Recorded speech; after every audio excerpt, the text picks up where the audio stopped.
Do you agree with that the best defense is the best offense? If I'm wrestling you in bad position, I'm going to get taken down. He's getting a pick single of his own. But if I have great positioning and I have a great stance and I'm just going hard as I can forward, you're not going to be able to take me down. Look at the way he's able to sprawl and get up to this body lock and almost gets behind. Because I have my defense is already checked. How is your training different from each other's training? Yeah. I know you guys train together.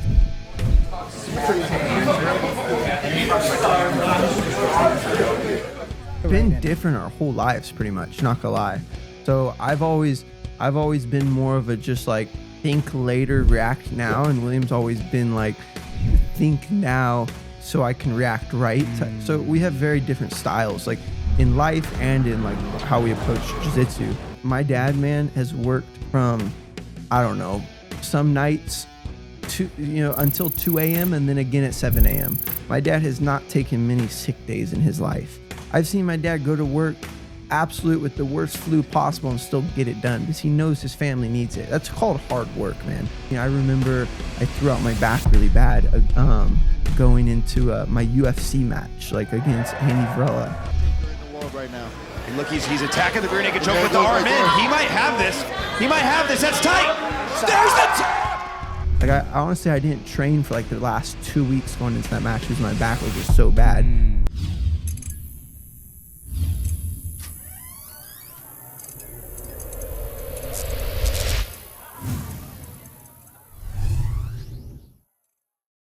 Bro, number one, I wanted to say, so I had John Wood here, right? Yeah, John. Owner of Syndicate, where we go to now. Mm-hmm. And it was interesting because when he was here, it was kind of like my first big guest. I was like, oh, this is cool. For sure, yeah. Right? When I first started the podcast. And you know what I said to him? I was like, this is crazy because what I have on this piece of paper, and I had it with me, when I started the podcast, I told him, I wrote John Wood, Andrew and William Tackett, I'm going to have on here. Really? And this was like 2 years ago. Let's go. You know what I mean? Let's go. I'm happening. being serious. Yeah. And hey, speaking it into existence, man. exactly. And you could it's even on like recorded on the podcast. Yeah. I was like, this is crazy. You got to cut that. You got to cut you saying I'm going to have Andrew and William Tackett on here. And then it just cuts to me being like, something stupid or something, For sure, man. Yeah, man. So yeah, thank you for coming. And Definitely. dude, I wanted to start off with a bang and talk about what they're calling, even Demetrius Johnson was saying, the best grappling match at CGI. I think I know what you're talking about. Yeah, I mean, that was nuts with Cade and you. Yeah. Dude, I don't even know where to start with that. All these reversals and then all these, getting out of chokes. Yeah. And dude, can you take me through just a play-by-play of, first of all, how did you feel going into that match? Did you expect it like how it went? Yeah. No, I know it was going to be tough, but for sure. Yeah. I mean, I thought I was going to run through him, like I had of course you always have your like healthy fear and doubts going into things, but I expected to just beat him. I expected to take his back and submit him. I mean, every time I go into the match, I think I'm just going to beat everyone, of course I was like, okay, Cade's really good. He's beaten me before. This would be super tough. But I was like, man, I've gotten so much better. I'm going to take him down, slice right through him and choke him out.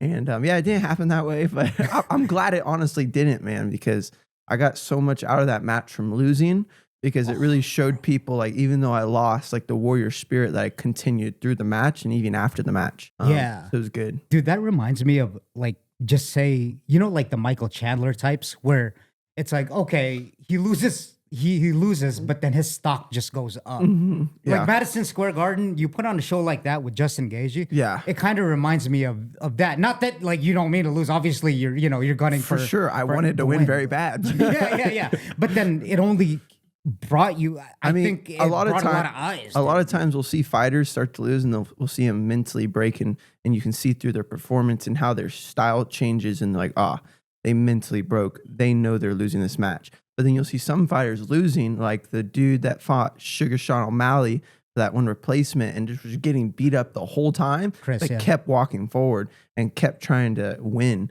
And that's what people love to see. Winning or losing, you're still trying to win, and that's what people like, you know? Yeah. Where do you get that confidence from, man? Like, you know, when you just said, I'd say from just my family, you know, my family's a very hard family. We're all hard on each other. We'll do something good and we won't applaud each other to each other's faces, and then we'll do something bad and we're the first ones to be like, you suck. oh, yeah, So interesting. I think being homeschooled with just my brothers and sister and my parents, it just brought it out of me. We weren't able to be like, you know, kind of soft and not have a warrior spirit. Like we were always like fighting for things, being homeschooled in the family. We were always competitive with each other as brothers. So I think it just naturally came out in me. Yeah. Were you guys all homeschooled? You, Yeah. William? Yeah. And then you have another brother. I have an older sister, Sophia. older sister. So Sophia, she has a couple of kids. She's happily married. She's out in Texas. And then I have an older brother, William. He's married as well. And then me, and then my younger brother, Caleb. Next up or what?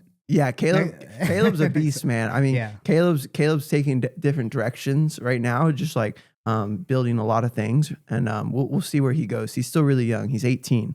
Yeah. So he just turned 18. So we'll see where he goes. But he's working hard right now. I mean, bro, you're 22. You're not that. I'm old, you know? man. I'm old. Yeah. I feel it in my back. Speaking of which, man, before we continue on to that match, like, how did you even get into jiu-jitsu? I'm sure a lot of people have looked you up and For sure. know your story, but dude, what got you? Yeah. What was it about jiu-jitsu that got you addicted? Yeah. And then Man. train like an animal? I mean, how you are now. I am highly competitive. Like, ask my best friend Alec, or ask my best friend Cody. Like, I hate to lose micro battles. Even if I know going into something I suck at it, even if I lose, I still am pissed. Like, I'm just so like competitive focused. My whole family is like, we're all just so hyper competitive with each other. Like, game nights on our family was just cheating all across the board because we all wanted to win. I mean, I did the most cheating probably, but anyways, I was the most competitive probably. But going in jiu-jitsu, I don't know if a lot of people know this story, but there's this one girl, her name was Scarlett. She was a yellow belt. I still haven't found this girl. I've searched for her as I don't know her last name, but the only memory I have of her is she was a yellow belt. And I went in as a white belt. I was 6, she was 8, and she beat the crap out of me. She like arm barred me, choked me, like smited me like 6 times in a round.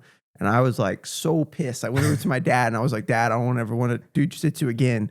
And then my brother came back because he was 2 years older, and he went up to my dad. I was like, oh, it was so much fun. I had so much fun. I was like, I got to do jiu-jitsu now. I was like, because if my brother's going to do it, I got to do it. So just the fact that William loved it, my dad loved it, I got beat up. It just like challenged that dog in me to just, I had to do it. And then I fell in love with it. Right. Like through just training, going throughout the years, like, oh, it just became like second nature to me. What's going on, guys? If you're enjoying this podcast, please don't forget to like the videos and subscribe to the channel. Only if you're getting value out of it on YouTube, and also on Spotify and Apple Podcasts. Don't forget to leave a rating and follow. And also, I also write a blog newsletter from what I learned from my incredible guests that I have on. So sign up for the email list and get updates on the podcast. Thank you for your love and support. Now back to the show. So did you and your brother start jiu-jitsu at the same time? Same day. Yeah, same day. So we started same day, and then my dad started 2 weeks later. He wanted to let it be our decisions, let us gain a fire for it, because my dad knew he was going to like it. He was like, I'm going to love grappling. So he let us learn to like it, and then he started it. And then we all did it together. My sister did it for a couple of years. My little brother started at 4, and he's been doing it his whole life.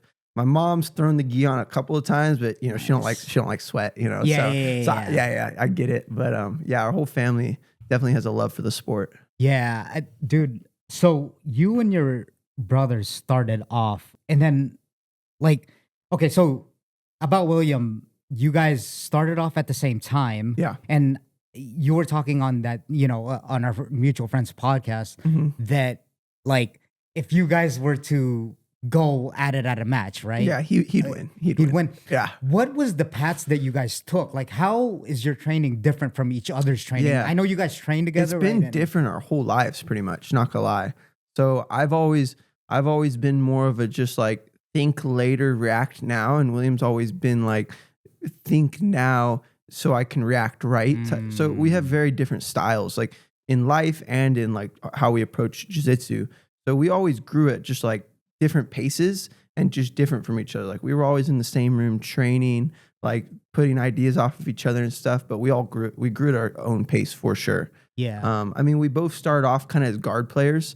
Like we both got really good at guard, and then we both started having back problems, and then we switched to wrestling, and that made our back problems worse. But then we learned that we liked wrestling, so we kept doing it. And so now we're both like on top wrestling, create opportunities from that type of styles. So you guys were homeschooled, but then did you guys take a separate, like go to a separate wrestling school? Or did you guys just do it while you guys were doing jiu-jitsu? Yeah, like, so how did you we learn never wrestling? officially did wrestling because homeschoolers can't do wrestling. I believe in some states, I don't know for all states, but in Texas, we weren't allowed to wrestle for schools because we weren't of that school. So the most we could do is like private club training sessions, which were like inconsistent. There wasn't much going on in Texas. Like if you're a wrestler, Texas has not the best wrestling. It's starting to get good wrestling. Jason Nolf moved out there. A couple other people moved out there. Mike Mao was out there. Mike Mao, something like that. He's an older dude, but he was out there back in the days. So Texas never really had good wrestling, but we just kind of loved it. So we'd watch wrestling anytime like a D1 or like a good wrestler would come in. We'd do privates with Cody, my Asian brother from another mother. Shout out Cody Steele. Shout out Cody Steele. Yeah. He always liked to wrestle and stuff, and he liked to be on top. Yeah. So as we got to get to know Cody, we all just started, being on top and wrestling together, and that's kind of how it started.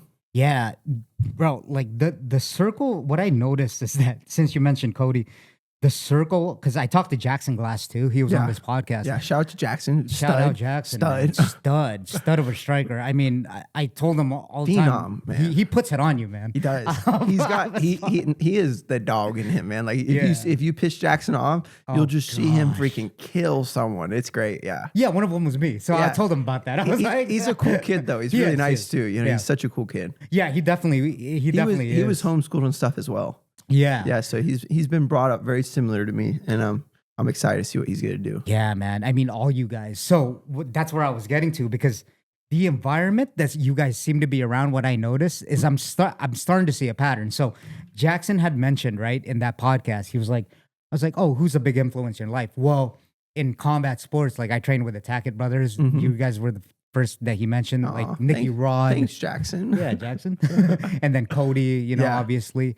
But you guys are in the circle of just like pretty much killers. Like Cody's in the UFC now, right? And then Jackson's Jackson. I mean, he's next man up. You're the welterweight. You are who you hang around, Like dude. We saw some, like there wasn't a whole lot of talent out in Texas back in the days, but we found some people that were really good and that had motivation, and we're like, we're sticking with these people, and that was Fight Factory.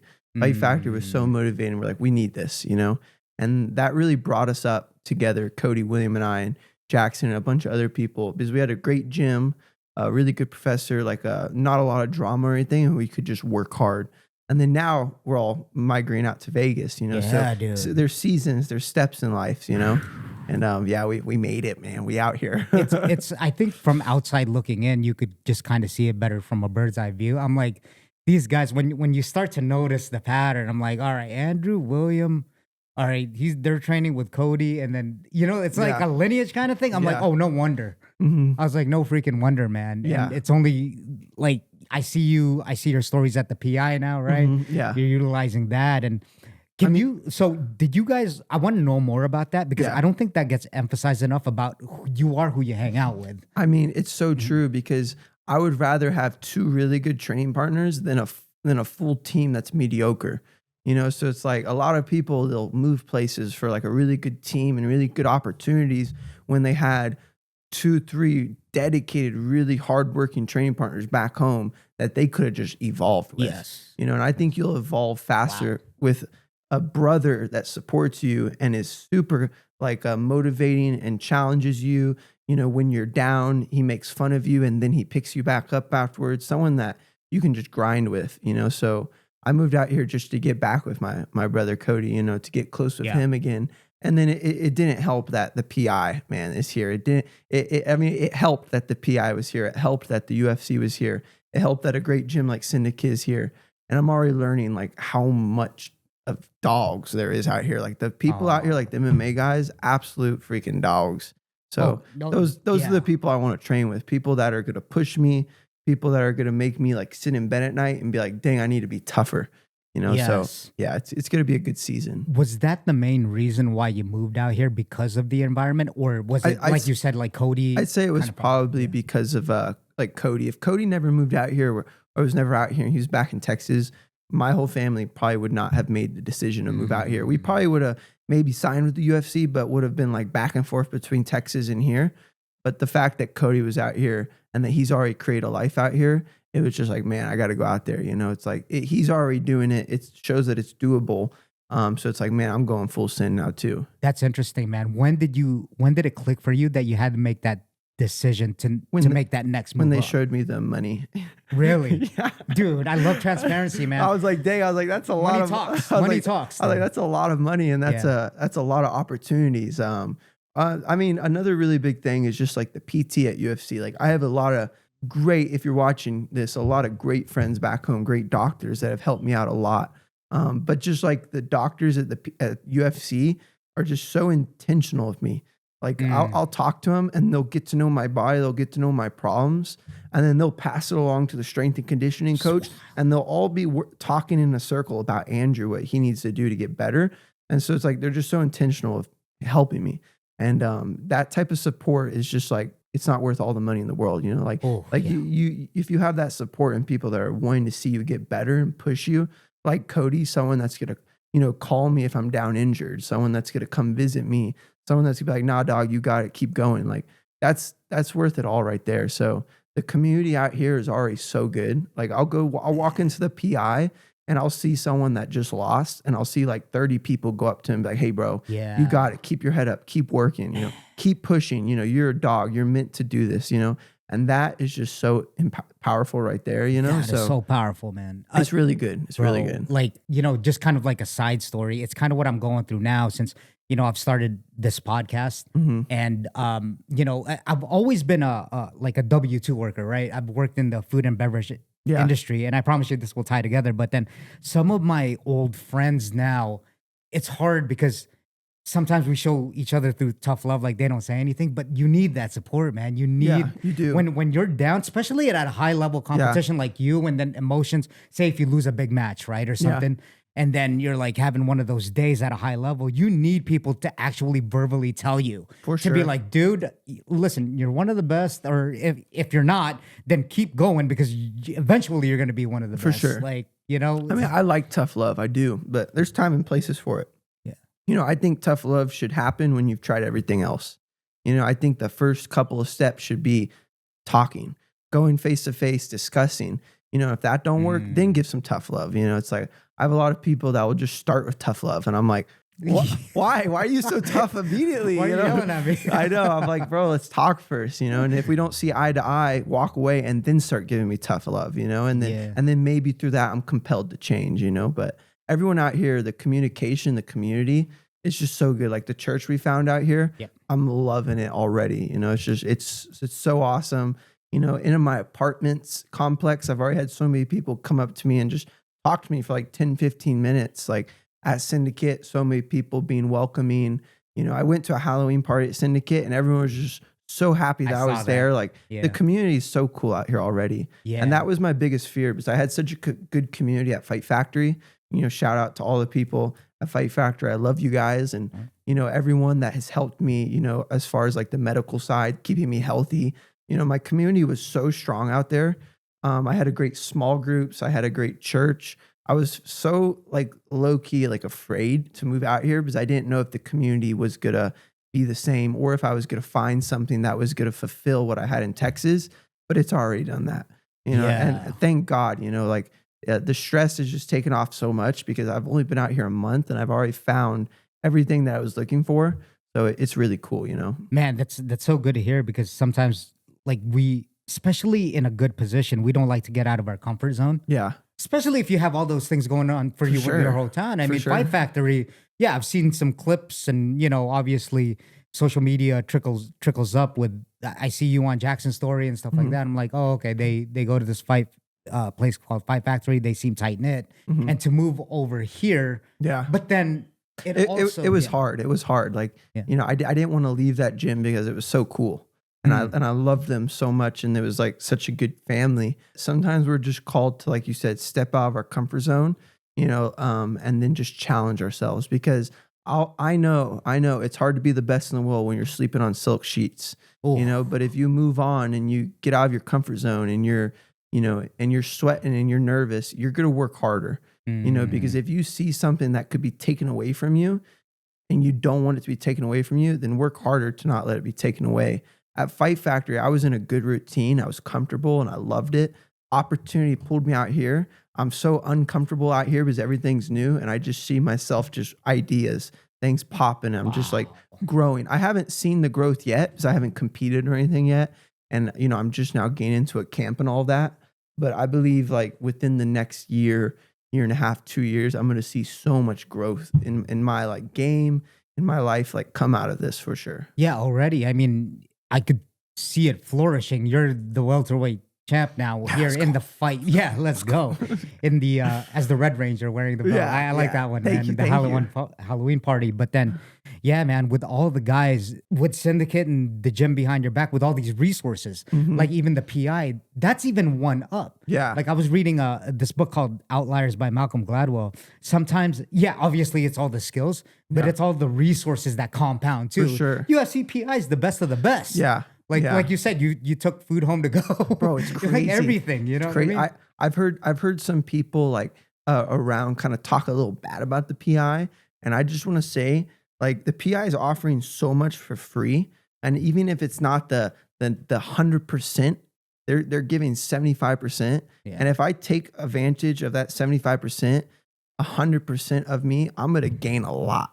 You know, so it's like they offer PT, they offer free food, they offer, like, I'm doing stage 1 diagnostics where we're doing all of my muscle training, endurance and everything. And they're comparing me to other welterweight athletes to see where I match up, see where I need to get better in, see what areas are unstable, see what areas are weaker. And they're just going to compare me across their whole board. And that, how much would that cost outside of the PI to do that, to get to compare me to hundreds of other 170-pound athletes and see where I line up? That's priceless. So the fact I get that for free and the fact that I'm taking advantage of that is awesome. Now, I didn't have to take advantage of that. I could have just walked in there, done my PT, done my strength conditioning, and just kind of like take advantage of it and not care. But when I put myself in that PI and I'm like, okay, how can I take advantage of this as much as I can? That's really when you start to gain a lot out of it, you know? What's going on, guys? Thank you for tuning in, and I hope you're enjoying the show so far. I hope that you're getting a lot of value out of it.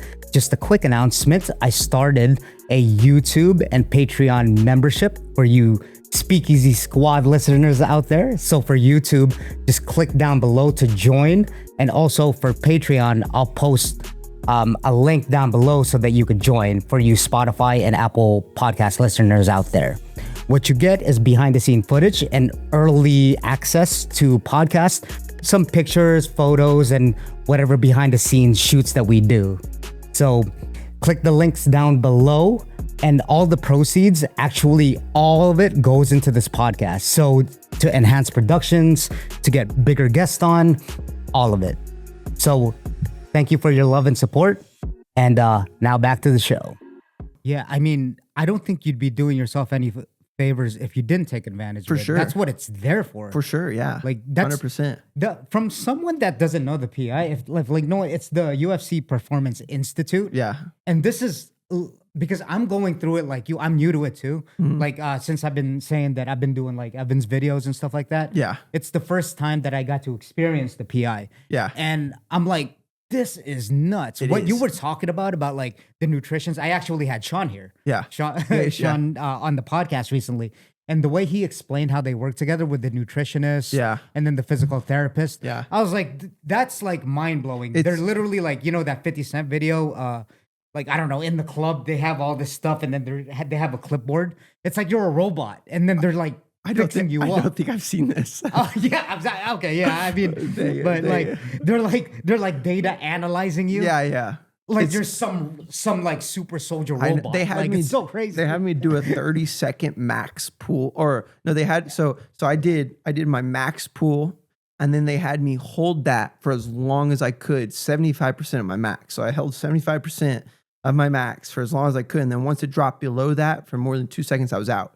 So they're even calculating like my muscle endurance compared to other athletes. Yeah. So it's great, man. I mean, it's so scientific. And I mean, who am I to just close my eyes and say whatever you guys want? Because that's maybe when it might go bad. But I'm going in there and I'm like, all right, I know what you guys are doing. I'm taking my own knowledge and I'm saying yes to some things, no to some things, and I'm taking advantage of it, right. Like if I go into strength and conditioning and I have a hurt knee or a hurt back or like a hurt neck and something, and then they have me do like a neck workout, even though my neck's really hurt, like I might be like, hey, a little too much weight, let's go light. Or if I have a hurt back, I'm not going to squat 600 pounds or something, Like the strength and conditioning coaches will push you to push yourself to your max. That's what they're there for. They're there to push you, and you have the ability to say yes or no. So it's so awesome, but it's on the athletes to take advantage of it as usefully as they can. They're at the end of the day, your own body the best. Right. That's a great point. That's exactly what Sean was saying, was that what he said was, I wish more athletes would tell us like more about their body instead of just going in there and going on autopilot and then having us do everything. Right. It's kind of like going to a doctor and saying, "Oh, I'm hurting." Where I'm diagnosing you. I had this one guy come up to me. And he was like, man, I felt like the PT, like the massage wasn't really helping me. I was like, my shoulders were hurting and they were massaging my traps and stuff. And I was like, well, did you tell them that you never have problems with tight traps? Because for me, if my shoulders are hurting, I know what my shoulders are hurting. My scapulars are out of rotation. Maybe it's a rib. Maybe it's like my lat. And I'm going to start going through the process of like telling them what's wrong with me so that they can help me. I'm taking advantage of it fully. Like, yes. Like you said, like we're not just going in there blinded. Like if I take advantage of the PI actually how I should by giving feedback, by challenging them, by making sure that I'm getting promoted and excelled like how I want to be, then, oh man, there's nothing like it on the earth. Like, there's nothing like it, Right, exactly. And then it's even better going back to like Cody, he has access to that. And you guys are like, training together. Yeah. It's like, dude, that must be. It's cool. That's so freaking it's cool, man. That, what the heck? That like 10 years ago, Cody, William, and I were all like running bleachers in like the middle of the sun to get a workout. Or we were like, you riding off the same gym membership because we were all kind of broke and we were all like going to the same like low class gym together. But now I get to like see Cody at the PI and I'm just like, you're right. It's so dope, man. It's so dope. Yeah. You guys are training together with Sean. Like I saw that video with you guys squatting and stuff. I'm like, that's freaking cool. It's cool. Yeah. These guys are good friends. But yeah, so going back to it, let's get into like the nitty gritty of stuff, like what people want to hear. Going back to the reason why I bring up that Cade one, which is arguably one of the best matches that we've seen. Man, what separates, man, like into your level between, okay, so now we're talking levels, right? Yeah, there's levels to this. There's a lot of levels. There's a lot of levels. What separates it, man? Everyone has the ability to be the best in the world, but everyone's not willing to make the sacrifices that they need to make in order to be the best. Like everyone has it in them. Everyone like in the sport that I see, like within the top 10, I look and I'm like, okay, that guy has it. That guy has it. That guy has it. Yeah. But they're not believing in themselves and they're not making the sacrifices they need to make. Like I go out there against Cade. We both believe we're going to win. And we both believe there's nothing that's going to stop us from winning. And we both are not looking to stall a moment in time in the match because we don't want to give the other person time to rest or the other person time to think, the other person time to recalculate. We're just going full sin the whole time trying to beat each other because we believe in ourselves. And I look down to it a lot of times and I see athletes and I see like, man, they stall too much. Man, they don't push the pace too much. Man, they don't attack different submissions. They just go for the same thing the whole round. Is at the end of the day, they don't believe in themselves. They have no self-belief and they have no self-worth. And I know that you get self-belief and self-worth through so many different things. Like my dad coming up to me, Andrew, I love you. I believe in you. You are meant to do great things. Like that goes so far. Or, having friends coming up to me and be like, bro, you're going to be the best. You just keep working, keep pushing the pace. Like those things help you believe in yourself. Yeah. But I look and I see so many people like in Jiu-Jitsu, like putting on boring shows or boring performances because it comes down to the end of the day, they don't believe in themselves. They don't believe in their techniques and they're looking just to win. Like they just want to win. They don't want to conquer. They don't want to leave a statement, and they don't want to like put fear in the division's eyes. You don't put fear in the division's eyes by just barely winning or by like getting a good position and stalling. Like you have to go out there and keep going. Okay, I got a good position, but I believe that I can get a better position. I got a better position. I believe I can submit this guy. Yes. And you just keep going. Let's say he gets out. I believe I can put you in a bad position again and submit you. Let's say he gets out. I believe you're getting tired from escaping. I'm going to submit you, and just keep going and just keep going. And I think that's what pulls, the kids from the kids away from the adults, and it shows like who's here to make money, who's here to push the sport forward. It's the people that believe in themselves, and it's the people that are just going, go, go, go, go, full send, Is that your goal? So 100%. It's like, yeah. I want jiu-jitsu to be here. Like I said, I've been in it since I was 6. My brother's been in it. My little brother's been in it. My older sister, my dad. I got beat up on day 1 from a yellow belt girl. It's like, I love that this. Was a switch. Yeah. I love this. I love this sport, man. Yeah. And I hate to see the sport, had a crossroads where we have so many people just trying to barely win or just trying to make themselves feel fulfilled and happy after the match versus the people that are trying to excel the sport, make a statement, and trying to really do big things. And the people that are really trying to do big things are getting out of their comfort zone, and they're doing crazy stuff. They're scrapping, they're pushing the pace. Like you see all the kids in like the ADCC tournaments, out there just scrapping, right? Like putting on crazy shows that nobody sees because they want to get there. They want to be the best. They're motivated. But then when people get there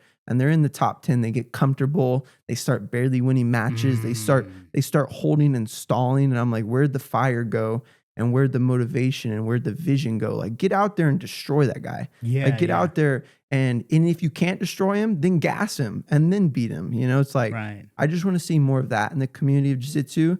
Just people that are going out there with game plans. Obviously, jiu-jitsu is such a beautiful and technical sport, but I want to see in that beauty and in that technique, dogs that scrap and that will not look back and just go forward, So that's what I'm trying to do, man. I'm trying to scrap. I'm trying to excel the sport.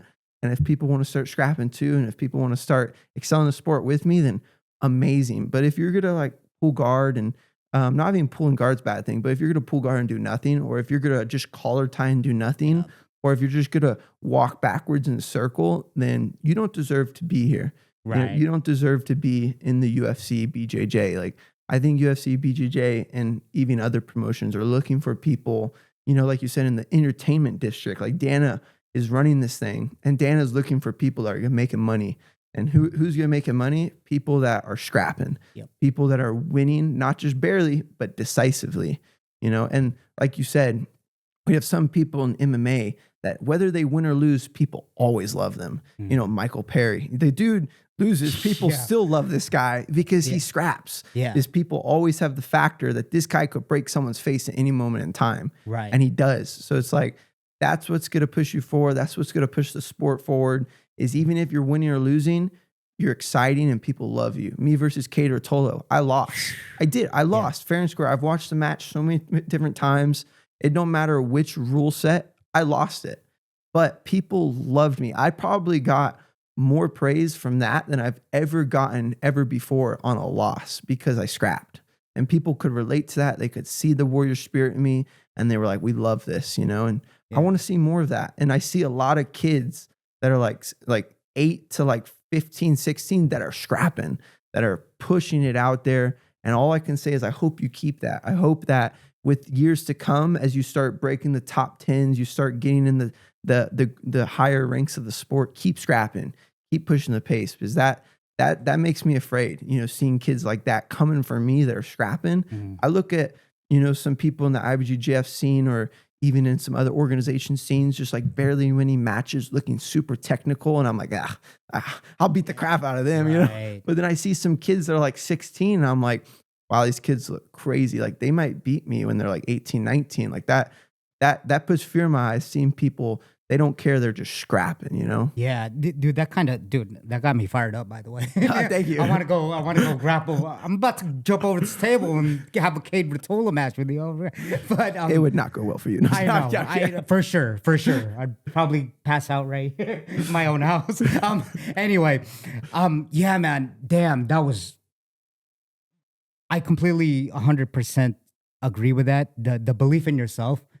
That one is a big one. Yeah. And I think people are just wired to, want to win. And I think it's what that reminded me of is that you're just being complacent at this point. Say like what you were saying about going in the top 10. It's like, oh, I made it to the top 10.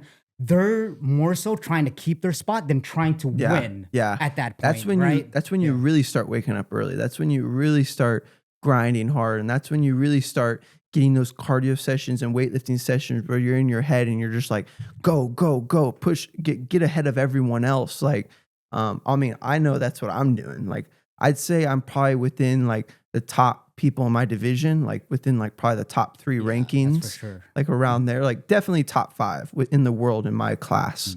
But when I'm working out, the only thing I am thinking is I am going to be number 1 and I'm going to leave the competition behind. I'm going to get so far ahead, no one can keep up with me.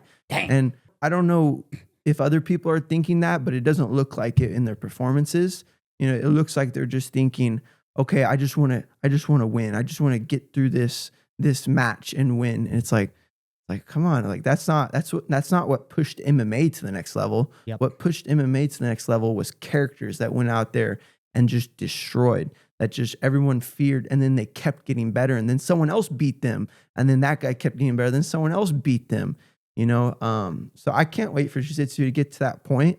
I just don't want to be one of the only people pushing the sport forward like that. You know, Yes, because I work too hard. I work too hard for this sport. You know, absolutely. Like I want to see the sport keep going, but it's gonna take all of Jiu-Jitsu to do that. You know. Well, that's why I was so adamant for you to come on, because what makes you the champion, this is probably the obvious, but is that like if you watch even the Renato and the Varela, dude, they're all exciting. Even though they last like 3 minutes, on the past for sure. UFC BJJ, but even with the Cade and the fact they lasted like that little impressed me. I thought they were gonna beat me, or they were gonna do way better. I was like, dang, these guys are dogs. Like the fact that I beat them both so easily and that quick just blew my mind. Like how did you know? Like what did you see in that you smelled blood in the water to be able to do it so quickly? Yeah, I mean, like I said, I mean, my brother beats me up. He's better than me at Jiu-Jitsu. He's just, I mean, since he's so articulate with how he trains, and that like he'll just beat me every time, and as a technique battle. So I've always had to try to beat William, and I've always had to try to excel and stuff. So like the only way I beat William is by gassing him, or by getting him so tired, technique doesn't matter anymore. So that's just been hardwired into me. So in my matches, my goal is to gas them before I submit them. Like my first goal is not, all right, like if I'm going into the match and I'm visualizing like how I'm going to win, it's not take them down past their guard, submit them. It's just scrap in obviously my area that I'm safe and obviously calculated as far as what they're good at and what I'm good at, like looking out for what they're good at, but I'm just looking to gas them. Faster that I can create more exchanges and the faster that I can see them breathe heavy and see them start to step backwards, then I think, okay, now submission. Yeah. Because I know you're not worried about submitting me as much. I know that you're now thinking about how tired you are. You're now thinking about the next move rather than just going. There's someone that just goes like Mika, someone that can just catch a flying armbar from anywhere. Mm-hmm. He didn't plan that flying armbar. Right. He just caught it and it felt right. He's drilled it 1,000 times. He's worked it so many times in training. It just came together. Yes. He wasn't thinking. He was just going, trying to win, and it happened. He wasn't saying there, okay, how can I pass this guy's guard? What do I need to do? He's just going. He's just going, oh, armbar, boom, Yeah. So that's what it comes down to, just going. Dude, I think, you answered what I don't think most people, like when I ask that question, I'm like, okay, it's kind of cliche what they give.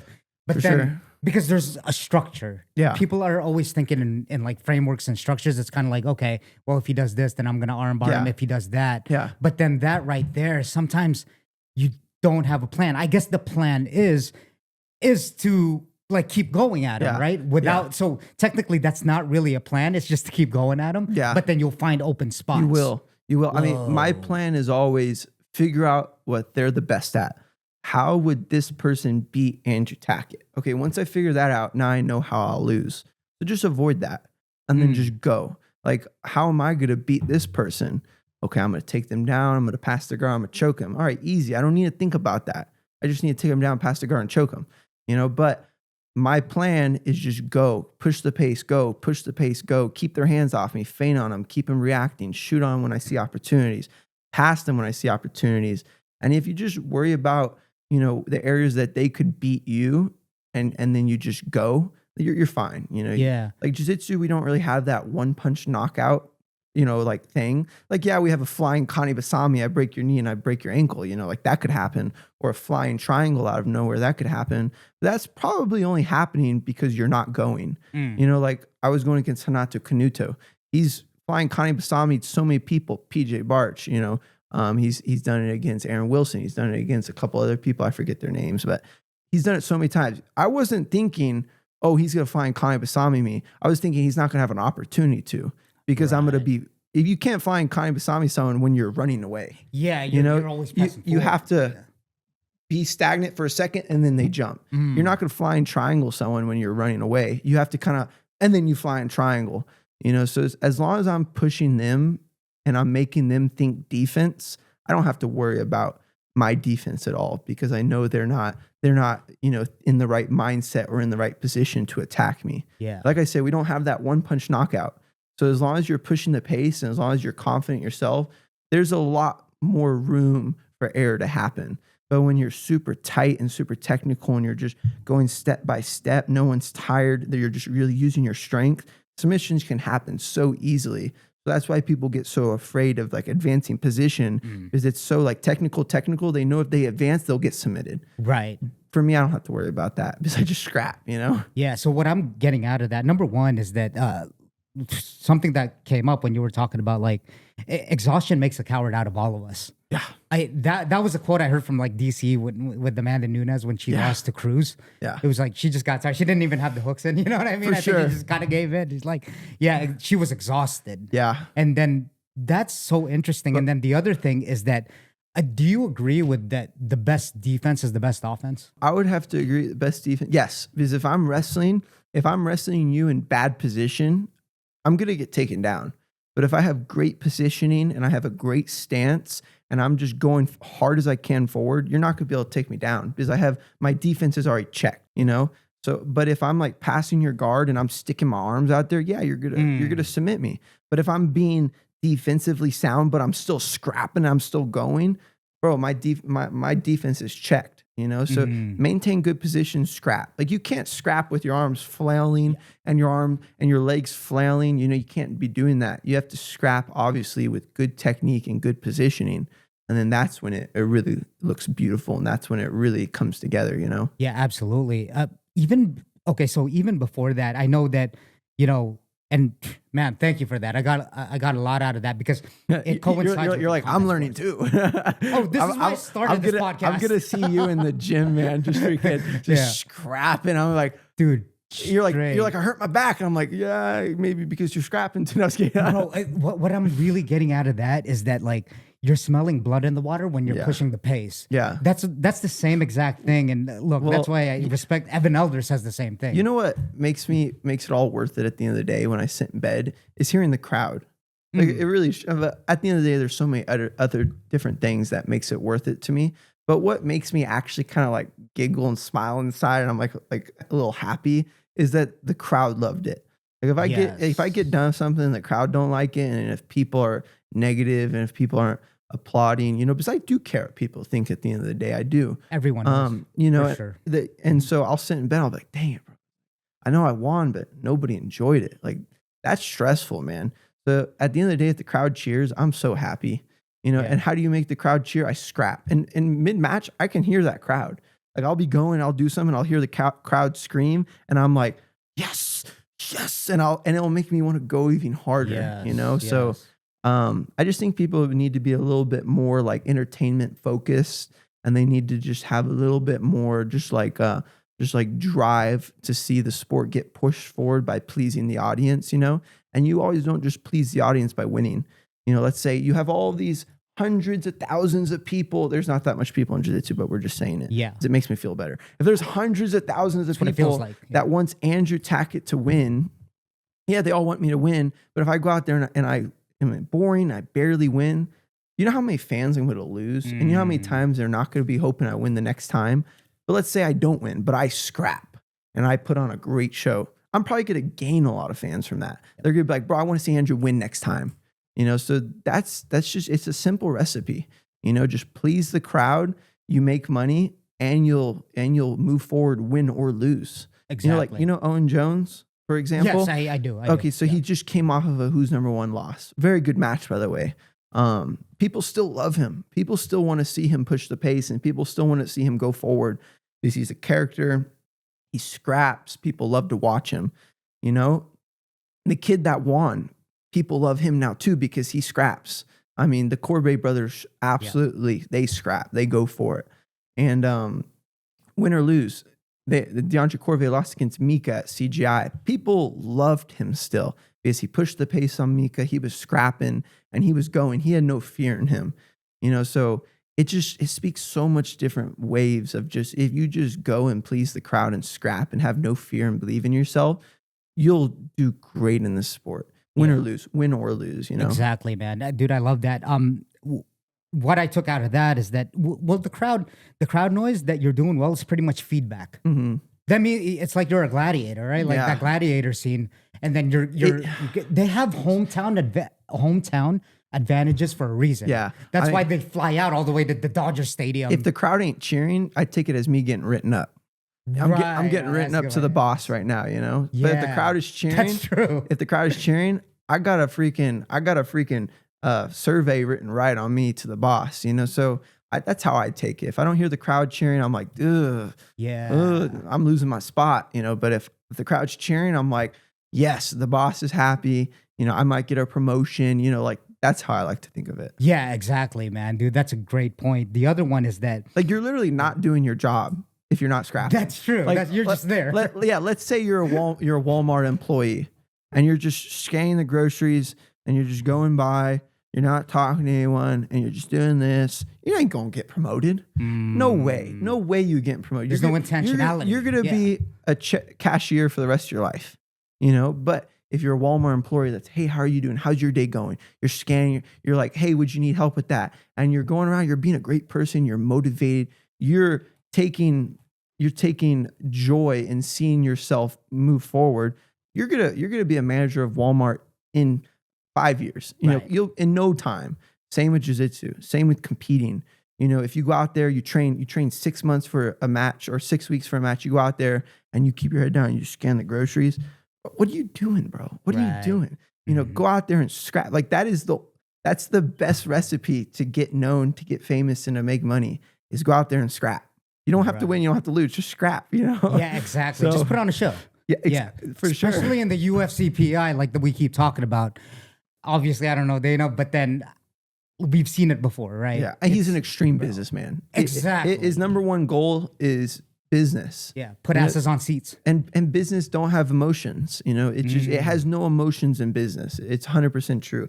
I've done so many Facebook Marketplace deals where I took so much joy in taking basically like having opportunity off of someone else's like downfall. Like they needed to sell this item for cheap, and I left and I was like all happy. Like I wasn't sad that they didn't make as much money as they deserved. I was happy that I got a good deal. Absolutely, that's business. You know, there's no emotions in it. Exact same thing in jiu-jitsu. Dana wants to see us scrap. He wants to see us put on shows. And if we're doing good, then he'll like us and he'll push us forward. If we're not doing him good, then he's not going to do us good, you know? So there's like two schools of thought to that, and I completely agree with you. There is two. I'm here to pay a ticket. I'm here to watch Colby play. You know what I mean? Score 81 points. Sure. Like I'm like that's what I'm paying to see Andrew. And if Kobe got the runs in the back and didn't show up, and you're in your seat, and you're just like, this is the only guy I came here for. Exactly. You know, like it's gonna look so bad. So yeah. Yeah, exactly. But, that's what I was gonna say. On that point, just know every time I show up, I'm showing up to scrap. And if I have the runs or not, I'm still scrapping. Yeah, and I think you got a library of that already, right? I Like do. That's a great thing about the internet. go back and watch my matches freaking when I was like 8. Oh, I mean, my whole life I have been telling myself, don't miss position. Because what do you mean by that? Jiu-Jitsu, you gain a position, you hold it. You don't want to miss it. You don't want to miss it. That's right. So I've been telling myself my whole life, don't miss the position that you gained. Because I would get there and I would immediately move on, and then they'd get out. Because I'd give them an opportunity to get out. Because I was just so scrap focused and so push the pace focused. And so now I've gotten a little bit better of holding position, solidifying. But still, I don't want to do that. Like, of course, if I'm fighting Cade Rotolo, I took his back on CGI. Yes. Like I took his back. I was like, I gotta hold this man twice. But then you see me, if you watch the match, immediately start attacking chokes, immediately start trying to attack him. I could have just sat there and held his back for the whole round, and then just sat there and just only been worried about my position on how I could have kept his back. But he escaped through me attacking him. I much prefer it that way, because I'm pushing the pace and I'm taking risk. And now you're escaping through me taking risks. That's how you create artwork in a match, you know, through just going. But yeah. How much are you aware that you're there for the crowd, and how much is that just your style? Yeah. I mean, 100%. I'm there. Like, I'm aware that I'm there for the crowd. Yeah. Like, if I went out there and I wasn't telling myself backstage, like, I mean, at this point it's second nature. Like, at this point it's built into me. But if I hadn't been telling myself that, like, all these years, like, I probably would have been a different competitor now. Like, I remember I was backstage, like 14, warming up for like my Fight to Win matches. And I was just like, all right, you know how you're going to win this match. You know what you need to do to win. I was like, but make sure it's exciting. Make sure like you are scrapping. Make sure you're fixing your hair. You're smiling at cameras. You're pointing at the crowd. You're getting involvement. And then I started seeing like really good feedback from that. And I was like, let me just keep doing this. Let me just keep being entertaining. Let me just keep, being relatable. And then it just kept going, Yeah, I was watching. That's so funny you mentioned that. The commentators said that too. They were like, he's fixing his hair. Yeah. So he must not be in trouble. Yeah. I think, it's when you were getting like, or when Cade had like the heel hook position. Yeah. That's when they were saying that you were fixing the hair. Honestly, the reason I was fixing my hair at the end because he had me in the heel hook, I was trying to show people that I wasn't in trouble, even though I was. I knew I was in trouble. Were you? Yeah, I was low key in trouble. I mean, he had my heel and he was rolling for it. And heel hooks are you either have them or you don't. Like once you get a heel hook locked in, it's breaking, or you don't have it and you don't quite got it and the heel slips out. Like it's either you got it or you don't. Like guillotines, you can finish a guillotine 70%. Like they're like almost slipping out and you got them and then you tap them, or you have it fully locked in and you tap them, or they just escape. Like heel hooks, it's either one or the other. Like you either got it or you don't. And I knew he had it, and I knew he had good positioning, but we were like against the corner. I saw how tired he was. I knew how tired I was. And I was like, all right, I got to let the judges know I'm fine. Yeah. But I wasn't. You fooled me, right? Like that's part of it. Thank you. Like you just said, I'm like, you. Oh, he's good, but I didn't think you'd be like in trouble. Look, heel hooks are one of the most devastating. Yeah. Especially if you get it on someone, then you break. It's one of the most devastating injuries. Yeah. So to be good thing you don't really feel pain like in a match. Oh, like if he like broke my knee, like if I heard it break and I heard it pop and destroy, like I probably wouldn't feel that pain unless I acknowledged it. Unless I was like, oh, my leg just broke. Ow, yeah, it hurts really bad. But like if he popped my knee and I was just like, screw it, I'm just going to keep going, I probably would have never felt that pain. And I mean, it's all mindset, like let's say I get poked in the eye really bad mid-match, and I'm like, shoot, I can't see, it hurts so bad. I'm like, why am I focused on how much my eye hurts? Let me just focus on winning this match. That pain's probably going to go away. It probably is like, it's going to stick with you. Let's say I get kicked in the balls really bad. Like, yeah, it's probably going to hurt for about a minute. Like really bad. But then if you're like, oh, this pain hurts so bad. But then you're like, what am I here for? I'm here to win this match. That pain's going to start going away. Yeah. You know, because adrenaline's taking over and stuff. So thankfully, I've never had anything break in a tournament, but I've always said, like, man, if I had my arm snap mid-match, I'm still going. Like if he has me in an arm bar and my elbow just goes V, like I'm gonna be like, I'm not even gonna think, oh crap, my arm just broke. I'm gonna think, oh shoot, my arm just popped, but I gotta get out and I gotta keep going. And maybe I'm scrapping and I see my arm ain't moving. I'm like, okay, it's definitely broken, but I'm gonna keep going. Like I'm not just gonna go, oh, my arm's definitely broken. That means I lost. Now you're thinking about it. Now I'm thinking about the pain. I'm thinking about everything. I'm just thinking, how can I still win? Like I hope nothing like that ever happens, but you just can't think about that stuff mid-match, you know? Like if something breaks or if something gets pops, keep going.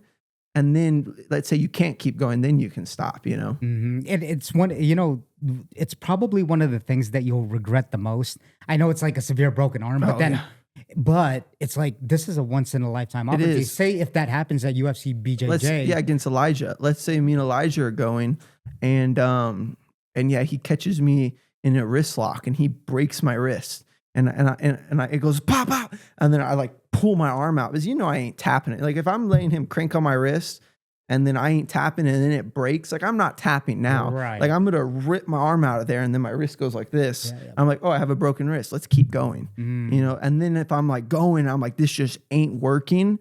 Then I might go back to my corner and be like, okay, I gotta call it. But I'm not stopping there and there. Like I'm gonna keep going. And then I just think that's just a mindset that a lot of people need to gain. Like you worked 2 months to 3 months for this match. You were training and you've trained not even just for that match. You trained 10 years prior to that to get to the point you are. Why would you let something little in a match stop you?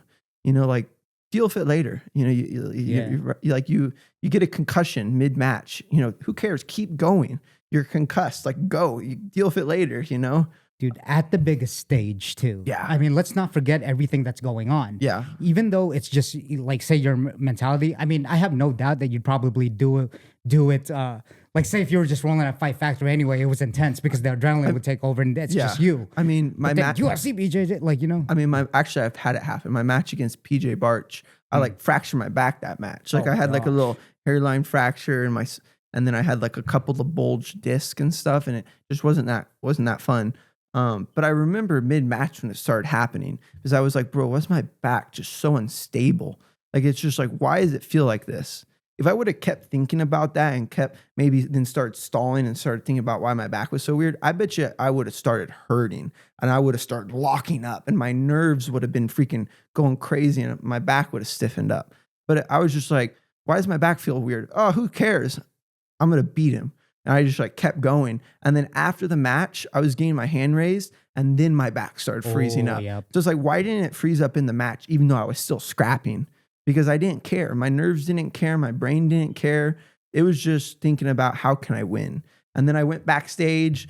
My back was hurting so bad. It was like getting thrown out on me. And then I'd throw up. Oh, God. And then the throw up would make it get thrown out. It was bad. It was so bad. I was in a bad spot. Yeah. And then my boy Alec prayed over me and I received healing like right there. Right. And I was able to stand, walk around. Like it was still hurting, but I was able to like get off the ground. Yeah. And yeah, I had to pull out of that match because it just wasn't smart me going against Mika after that.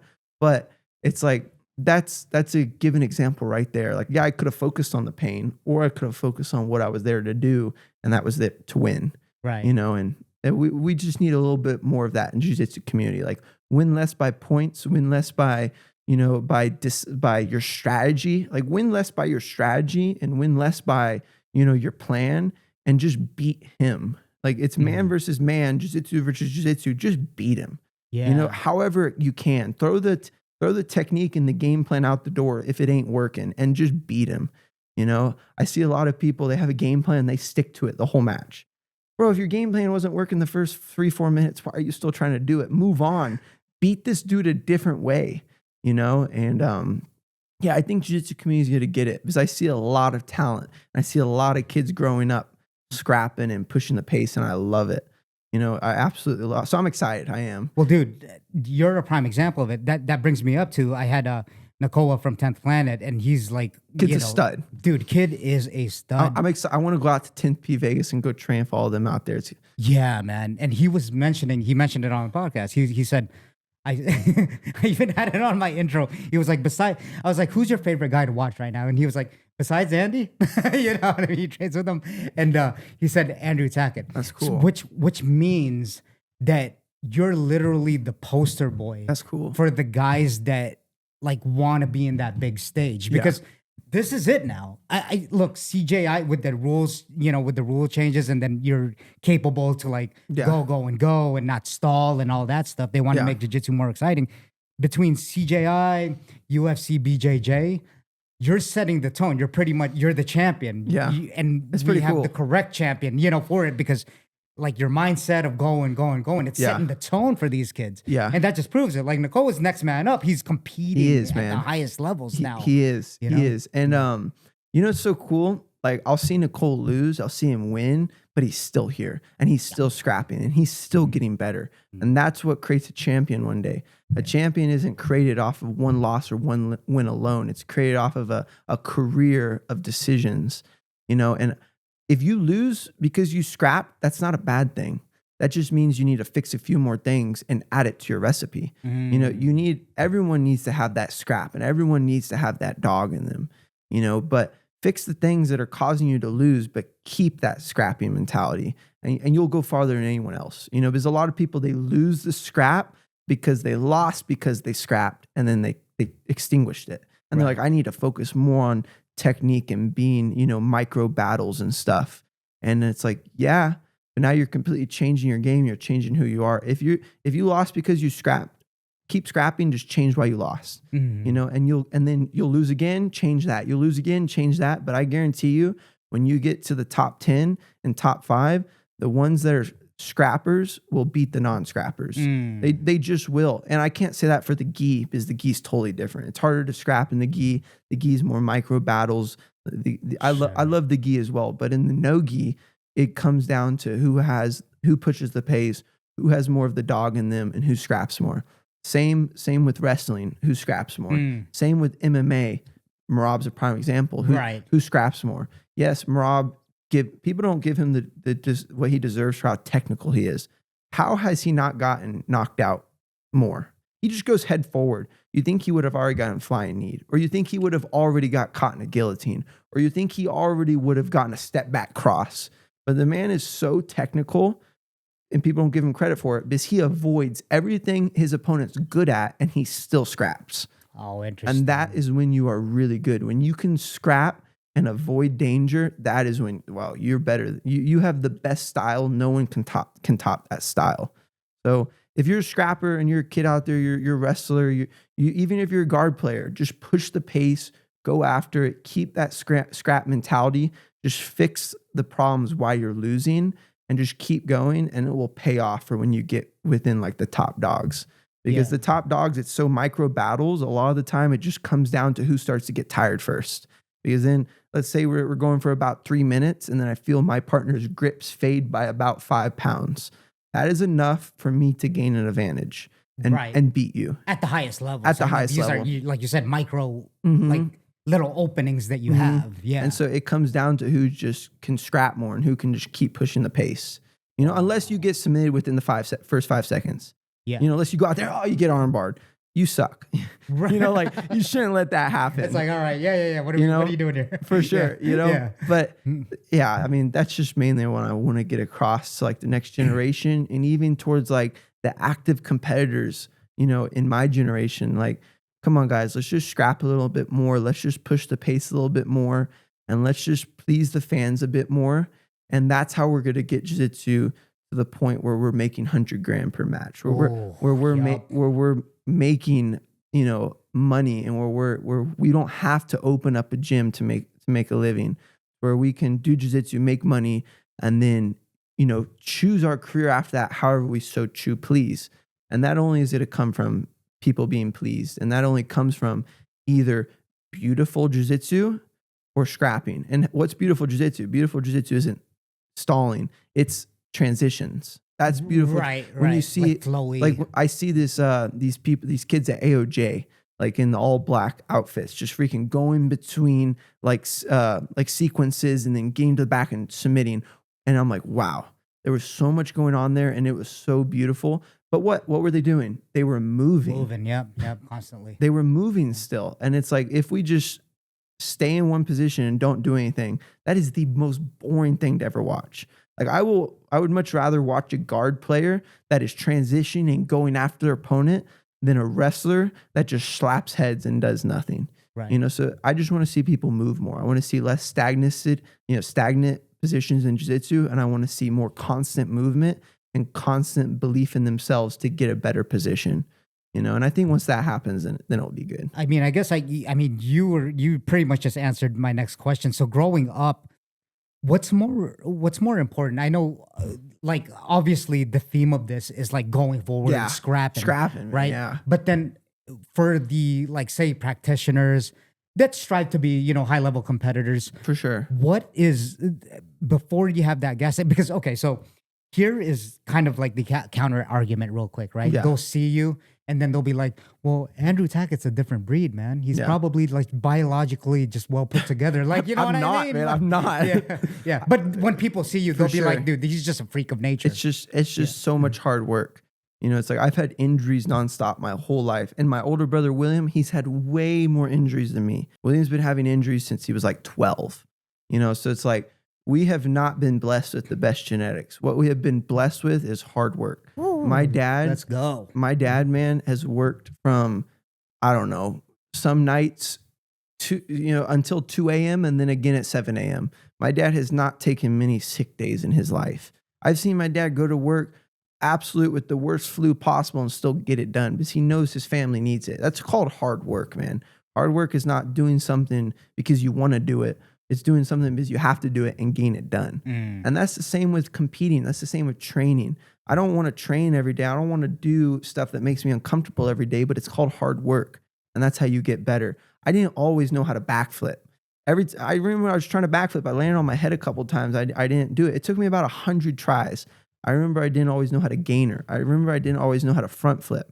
I remember I didn't always know how to handstand. I remember I didn't always know how to do this or that or this or that. But how did I gain those? I worked hard for them. You know, they didn't just fall into my lap. And how do I win matches? I work hard for them. You know, so William and I and my family haven't been blessed with a lot of things, but what we have been blessed with is a great family and hard work. And you can go so far with that, you know, and jiu-jitsu, the competitors coming up, you know, you don't need to be 6'4", you know, lean muscle mass, being able to jump 60 inches in the air. You don't need that. What you do need is you need to believe in yourself and you need to work hard. And that will beat everything. That will beat everything. Talent. It will beat, you know, it will be just getting set up. It will be someone that's rich and gets opportunities because of that. Hard work will beat everything. But are you willing to work hard? Because working hard isn't always the most fun. You know, hard work sucks when you don't see fruits of your labor. When you're just sitting there working hard and you're not seeing progression, that sucks. But that's the name of the game. I spend 8 weeks working as hard as I can to see no gain. I don't see the gain until I win the match, you know, but that's what I'm looking for. I'm looking for the outcome, not for the process. The process is just work hard. That's it. And then the outcome is win. And that's what I'm setting my eyes on. Okay, I'm working hard now because I want to win. I'm working hard now because I want to learn how to be athletic. I'm working hard now because I want people to look at me and think that I was naturally blessed, you know, and that's all there is to it, really. Yeah, all that hard work compounds. It does. Right? It compounds into the results that you want. And obviously it shows. So true. Man, and you know, going back to that, most successful people that, you know, I watch a lot of podcasts, not just in jiu-jitsu, but like in business, is that they're like men. So a lot of successful people that I know, like in business, are men of faith too. Yeah. Right. And it coincides. And when you were just shout out to, you know, Alec over there, one of your best friends, that when you just said, you know, he prayed for you and all that and made you feel better, man, can you talk about, and I'm going to mention this too, it's still a little bit taboo to talk about it, like religion and all that stuff. And I'm a man of God, you know, like we both go to church every Sunday. We all go to church every Sunday. Can you talk about what's done for you? Because I've heard legends like Jim Rohn, Earl Nightingale talk about like the spirit, like something logical that you can't explain. Yeah. When it comes to business, when it comes to jiu-jitsu, Yeah. combat sports. Well, I Can mean, you talk about the benefits that it for had? me, first off, I think why people have such a problem with hearing people talk about, their religion belief or something is because one, the person is talking about it wrong, and the other person is obviously just closed-minded and prideful. Like if you come up to me and you're talking to me about cameras and you're doing it extremely like you're to know it all, I'm not going to listen to you at all. Like I'm just not. It's going to be unappetizing altogether. But if you're over here, really well, educating me while hearing what I have to say, while just talking with me, I'd love to talk about cameras, And so going into my beliefs of God, I'm not just going to go out on social media and tell everyone that their beliefs are wrong and that God is the one way, truth, and the life. Like that's a wrong way of doing it. I'm just going to live it. And if people ask me, I'm going to share it. And then every once in a while, I'm going to give pointers, on my, social media or in my life that has really helped me. Like what has really helped me? Being consistent, going to church every Sunday, that Sunday set for church, go to church, give it to God, humble yourself and put your power in someone else's hands. Yes. And that has helped me so much. And, it doesn't matter what religion you're in. You could believe in different religions or stuff, but just, be a good person and pursue it full-heartedly. And I guarantee you people will want to hear your story. And I guarantee you people will want to hear why you believe in that or why it's so cool to you. But if you're prideful, mean, not a good person, and then you go tell people why you believe in God, like who's going to want to hear about that? So I don't think people are offset to the idea of God. I think they're just offset to the person that's portraying it and how they're portraying it. And that's been done for so long. So now people are offset towards God, But yeah, I mean, I love God, man. I mean, he's helped me. I mean, I have seen too many miracles in my life to say God don't exist. Man, I know. I know. That's what I wanted to talk about. There's just some things that it's completely unexplainable. Even Andrew Huberman, he's like a scientist. He's scientific. Yeah. Like he's all neurological. There's some things that you can't explain. It's so true. I mean, I've seen people gain hearing back. How can someone just gain hearing back? And so it's like to see that and to see like in an environment, someone getting prayed for to receive hearing back and they receive their hearing back is just like, how do you explain that? And the only way I can explain that is saying there is a greater power and there's a greater good that's looking over us and taking care of everything. Yeah. And that's the only way, that's the only thing that makes sense to me. Like who else healed his hearing? Who else gave those ears the ability to hear again? Yeah. So I mean, there is just that God's real. I mean, I have no other way to put it. I mean, there's no other way that I could describe the peace that I feel and the presence that I feel when I pray to God. Let's say, I'm just like, let's say my dad, dies, like my earthly father, my dad dies, and I'm sitting on the couch and I'm imagining me talking to him. I'm going to feel him because he was once around. But let's say I never had a dad. And then I try envisioning talking to a dad and try envisioning what it feels like me spending time with my dad. I'm not going to be able to feel it, So it's like God has to exist and there has to be a God, because how else am I feeling these feelings? And how else am I feeling this peace? And how else am I feeling my problems get taken care of in the moment when I set myself before him and humble myself and say, God, I need you.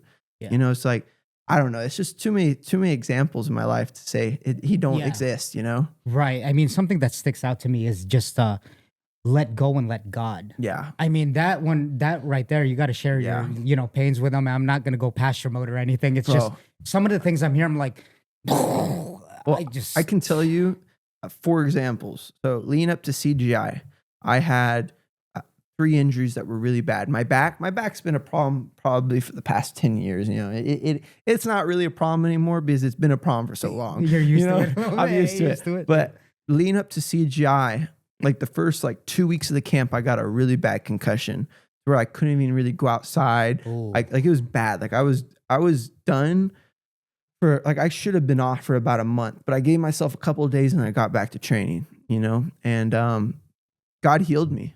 It's like I was sitting in bed so broken, so frustrated, and just so mad that I couldn't train. And my dad came in my room. We started praying. We started just seeking God. And Alec was on the other side of the phone when I needed him praying. And And then I just started gaining relief. I just started getting better, and I just started at a rapid pace, like just so quickly. And yeah, I had so many scientific ways helping me out as well.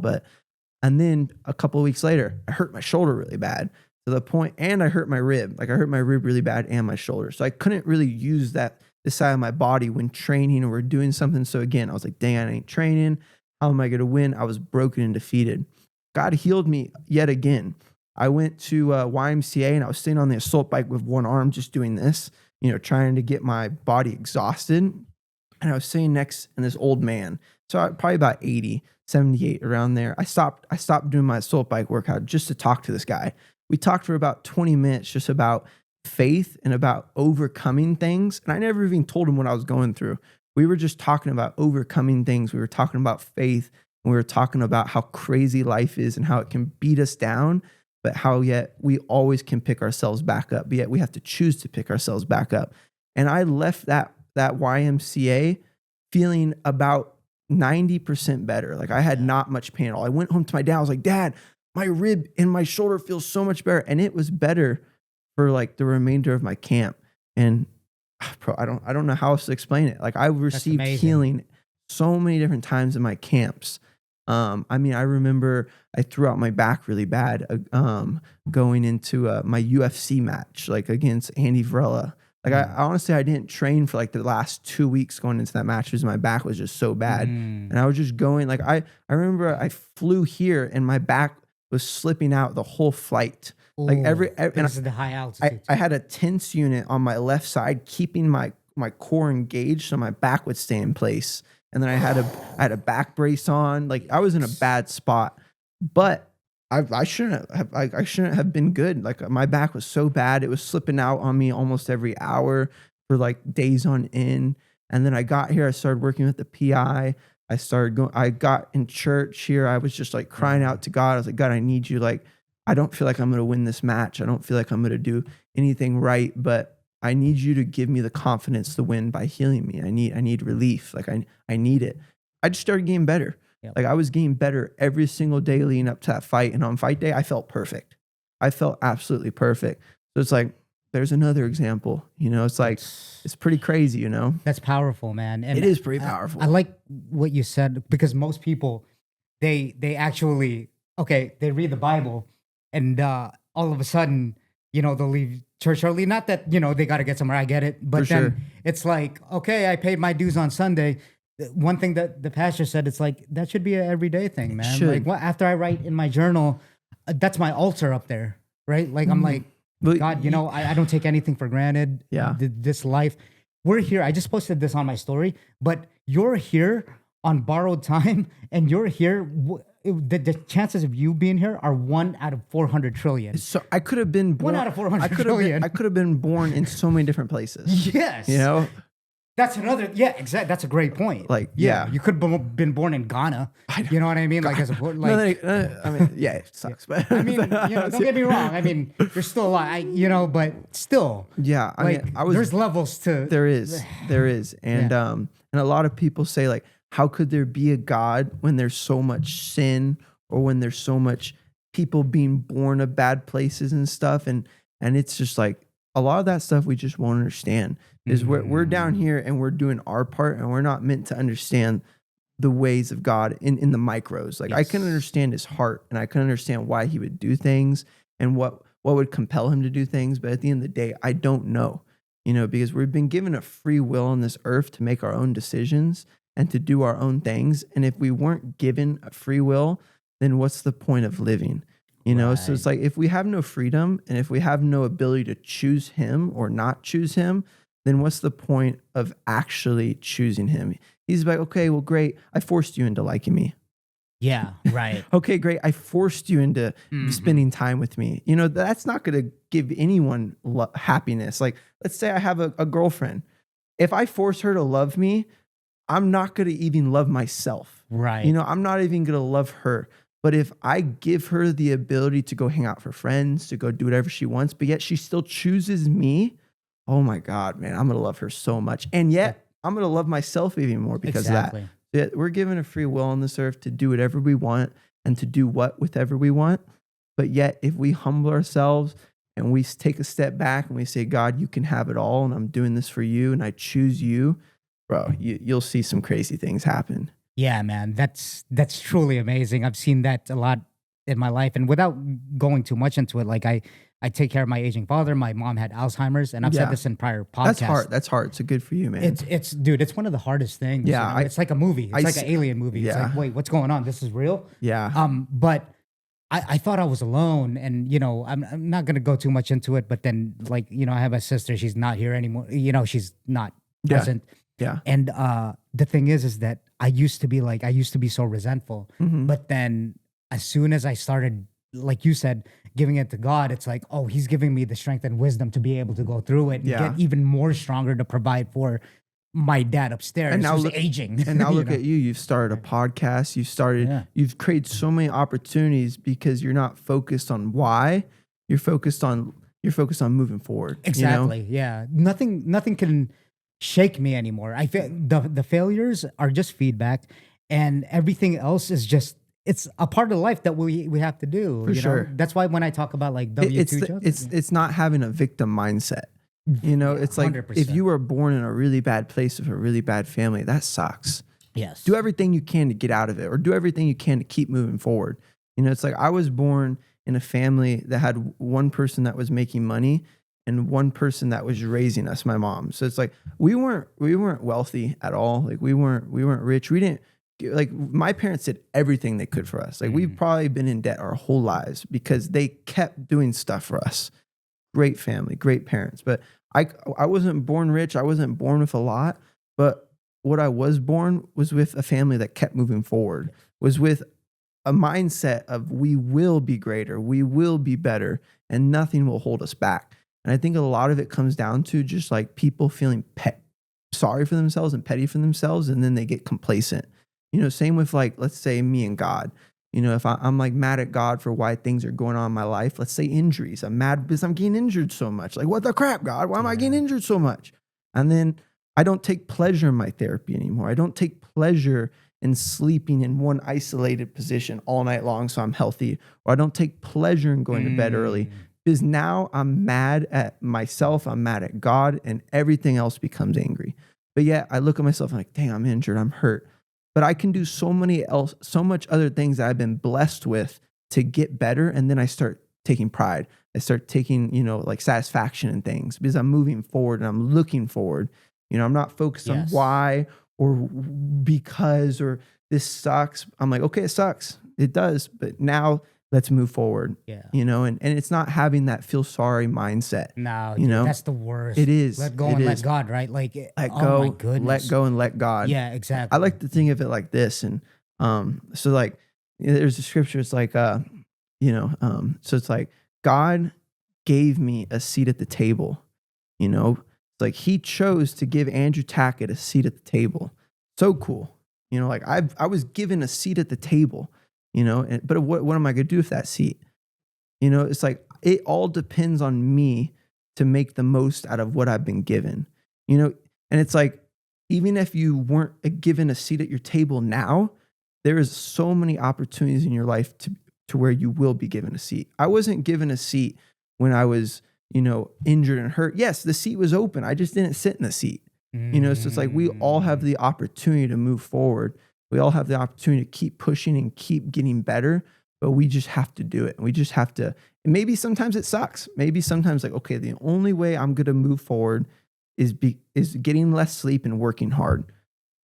Do it. You'll be thankful in 2, 3, 4 years, but if 2, 3, 4 years, if you don't work hard and get less sleep, then you'll probably be just as sad. Right. Yeah. And I mean, I don't know how we got on this topic, but it's so true though. It relates to everything that we do in jiu-jitsu and just everyday life, video, right? Like every skill that you do. And I was reading this book called Peaks and Valleys. That's what life is. I've heard this book. It's Peaks and Valleys. It's a short book, but ain't no mountain high or valley low, man. Dude, tell me about it. And it relates because if you're at the peak, right? That's what we were talking about complacency. It's kind of like what comes up kind of, must come down a little bit, right? Sure. And then when you're at the valley, that's kind of like you training, to get back up into peak, and then you'll get back in the valley, and then you get back in the peak. I forgot who said it. I probably butchered this, but Socrates, dude, life. If you expect life to be suffering, then that's what it is. But then not suffering where you're hurting. It's just like, well, that's what life is. It's full of challenges 100%. To make you grow. 100%. Yeah. I like to think of it like this. So all my hard work, I climbed that mountain. I got to the top. You know how easy it is to fall off the mountain if you didn't bring people up there with you to catch you when you fall. Ooh. So if I get to that mountain all the way to the top by myself, great job, you did it. But if I fall, what's going to catch me? Trees, plants, rocks? That's just going to hurt. Yeah. It's going to hurt a lot. Yeah. You might break some ribs on the way down. Yeah, you might get caught halfway, but now you have a couple broken ribs and good luck climbing to the top again. But if you bring friends and you bring families and you bring people up there with you, maybe you did not make it all the way to the top, but you made it 3/4 of the way. You fall, they're instantly catching you. You did not fall all the way back down and break your ribs. You maybe fell a little bit, right back to the top. You keep climbing. And so that's how I like to think of it. Like if I'm training, I'm getting better in jiu-jitsu, like how am I going to keep myself from falling and getting beaten and just, completely ruining my career? It's just focusing on the things that is going to keep me here, like humility. I'm never too great to fall. Bringing my friends along with me so I have support partners and community. And I like to think of it like that. And if I just keep doing that, I think I'm going to be okay. Absolutely, man. Sometimes we're so goal oriented in what we have to do, like being the top of the ladder of our craft. And most people forget what's really important is the family that you grew up. Don't forget where you came from. Don't forget or don't bite the hand that feeds you. Yeah. Right? And, for sure. And all that, man. So yeah, man, no, that's very powerful. And I think it's very important to talk about because again, I want to reiterate that not even just in jiu-jitsu and what, or even in fighting or anything. Yeah. Yeah. It's just all across the board in life. 100%. Isn't it crazy that the most basic life skills translates to everything? Yeah, absolutely, man. Absolutely. It translates to everything, like get good sleep, eat good food, work hard. Get some sunlight. Yeah, get some sunlight. Right. You'll be fine. Yeah, socialize with people. Yeah, it's like the most basic skills. If you carry that into any area, you're going to do good. Exactly, man. Dude, so your match. Yeah. Right? Against Elijah or? Yeah, against Elijah coming up, man.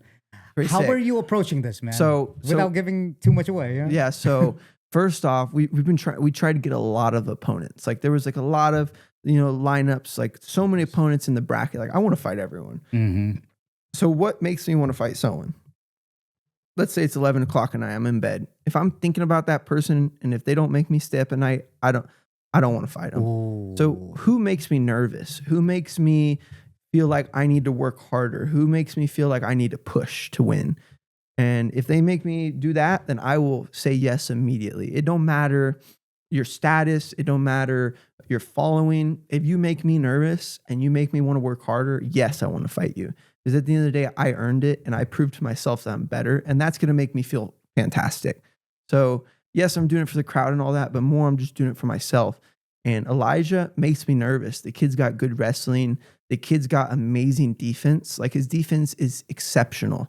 Like he has such an ability to deflect someone, get them not to believe in themselves and then beat them. He has such good fundamentals and sound positioning. And the kid's freaking an athlete. Have you seen him shirtless? He's freaking shredded. Yeah. So I haven't, but I mean, I'll take your word for it. I have. After ADCC trials, he popped his top off. I'm like, dang, I was like, guy's shredded. But so it's like, yes, the kid makes me nervous. Yeah, he isn't on the level I am as far as what I've won, but I think he's just as good. Like the kid's been competing for a very long time. He's been at the top of IBJJF, won trials. He almost beat Mika. He did great on CGI. He has a lot of experience. But what I've seen in all of his matches is he goes. Yep. He'll win. I wouldn't say as much as me. He doesn't push the pace and just blindly scrap as much as Hanato per se or me. Man. But he is a scrapper. So I'm like, yes. It's let's say they give me someone with a really good name, really tough, but yet he's not a scrapper at all. Honestly, it doesn't interest me at all. Right. Because I know I'm going to beat the crap out of him. I just know. Mm-hmm. I'm 3 5-minute rounds in the UFC rule sets. If I avoid your leg locks, I'm beating the crap out of you. You're losing. There's 0% chance. If you can't leg lock me, I beat you. Yes. But Elijah, how's he going to beat me? He could take me down. I don't have the best guard in the world. So, it's pretty good. I do have a good guard. I'm pretty good everywhere. But he could take me down and then pass my guard. And then I stand back up. Now he's confident he can take me down. He could take me down again. You know, so it's like he has that way to beat me. He's very good at like arm locks and stuff from his guard and like taking the back and off, balancing with butterflies and stuff. So he has the ability to like upset me when I'm trying to pass his guard and beat me there. He is a good gas tank. I don't think I've seen him get too gassed. Like when he was going against Wagner Rocha at ADCCs, they were scrapping the whole time, and Elijah looked a lot more fresh at the end. Right. When he beat Dante by submission, you know, at ADCC, like that was clean. The kid's got good subs. He could beat me anywhere, you know, so that's what makes me nervous. Yeah. So how am I going to beat him? I'm going to take him down. I'm going past his guard, and I'm going to choke him. I'm going to take his back and choke him, just like I've done to everyone else. Man, the most basic thing. It right? is. Like, It is really basic. Take you down, pass your guard, take your back, and choke you. And if not, then through all of the hard work that I put in this camp, it will pay off, and he'll gas first, you know, and I'll win by that. So yeah, it's gonna be a scrap. It is. This is the second title defense. Yes. Yeah. So my first one is against Hanato. Yep. And then my second one is against Elijah. Ooh. I think those are pretty good stats right there. Oh yeah, man. You know, like I'm not trying to run from nobody. Like I know some people aren't going to go into the UFC because they're scared of exclusivity and stuff like that. But on another note, why do I think people are scared of exclusivity? The people that are not that good are. People that are really good aren't. Because if I get to be number one in the UFC and I'm making a lot of money, why am I scared of exclusivity? I'm making a lot of money. I'm at the top. But I don't want to be exclusive if I know I'm going to lose. So let's say I have an exclusive contract. I lose. Yes. They're not going to let me fight. Let's say I've managed to get another fight. I lose again. Now I'm stuck. I lost twice. I'm exclusive. I'm stuck.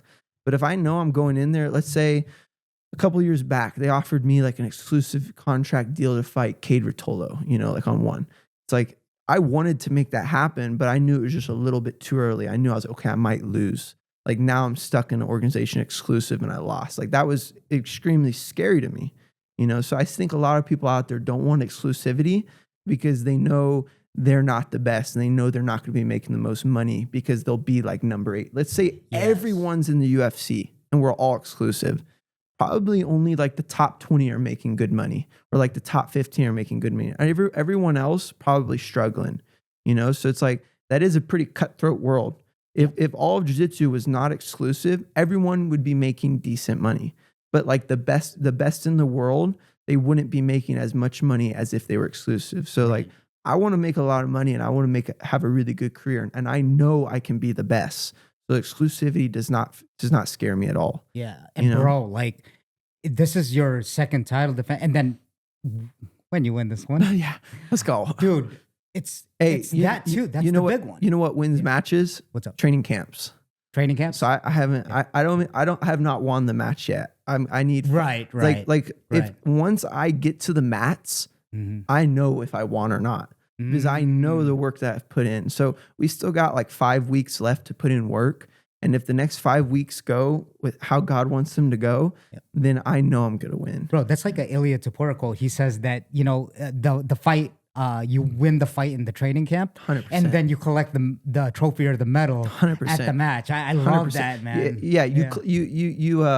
You 100% win the fight in the camp. Like, you know. 100%. You know, I mean, I'll be on that assault bike with my earphones on, freaking dying, saying to myself, I'm a winner. I'm a winner. I'm a winner. Yeah. You know, and that's what makes me win. You know, that's, of course, there's so many other different things, but that's the biggest thing that helps me feel confident to win is if I know I did enough. You know, like if I didn't do enough and if I felt terrible, I would be like, oh, shoot, I can't scrap because I'll get gassed. Right. Or shoot, I can't take risks because my submission defense isn't that good. You know, but if I'm good everywhere else and I believe in myself, why not? Why not scrap, you know? Yeah, exactly, man.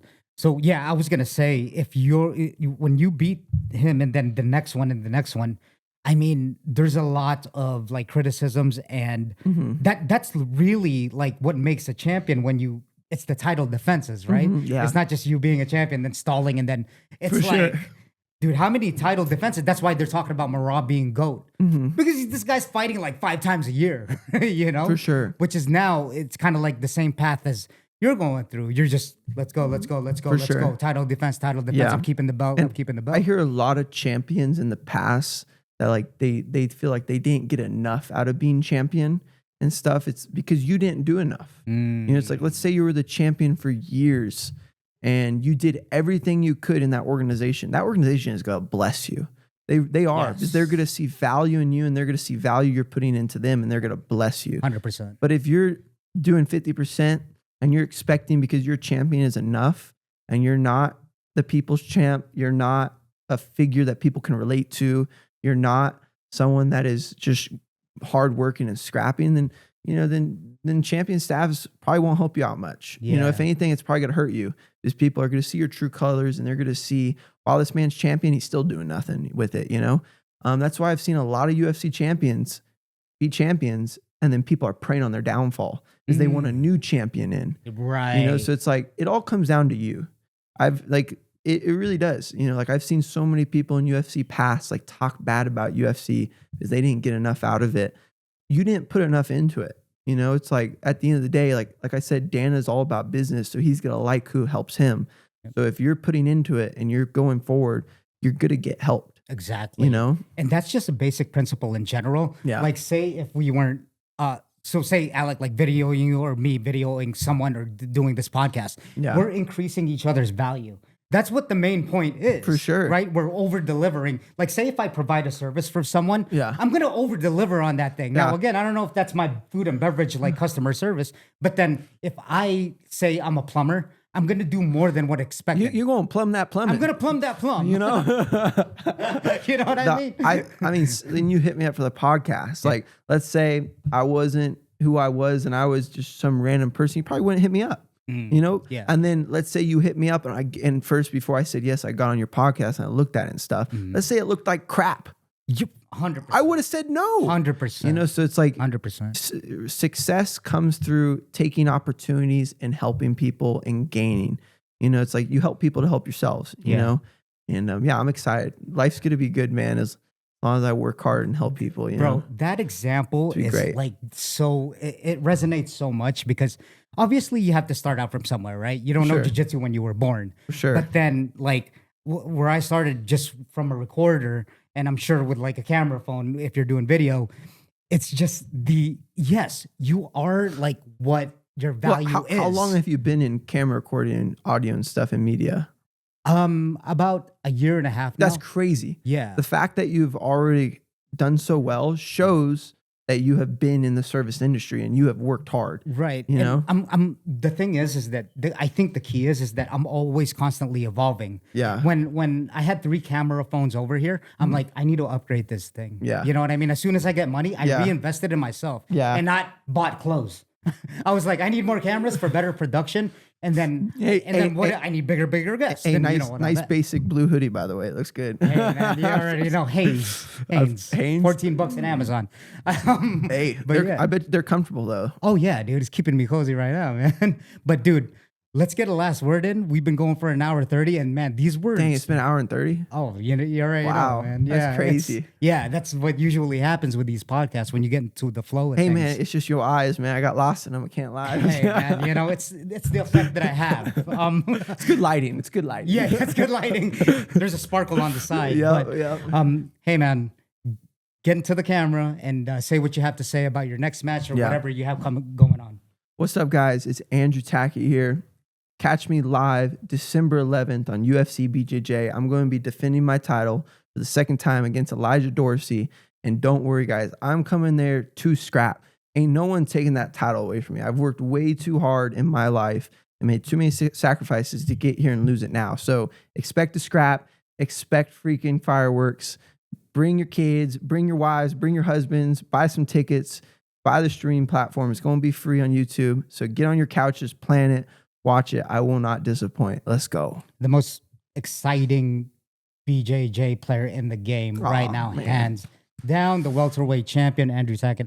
Again, I thank you for your time. We've added, the whole point of this podcast is to add value to the audience, you know, and for me, at the age of 40 now, it's all about making impact. Yeah. You know, that is the purpose. Like, it really is. I'm not trying to get even the views. It's great. The external numbers, you know, I'd be lying to you if I, said I didn't. It helps, but it is for impact. It's to help people out. That's why I did this podcast. And then you just help a whole lot of people. Yeah. So thank you, brother. Definitely. Let's go. Definitely. 100%.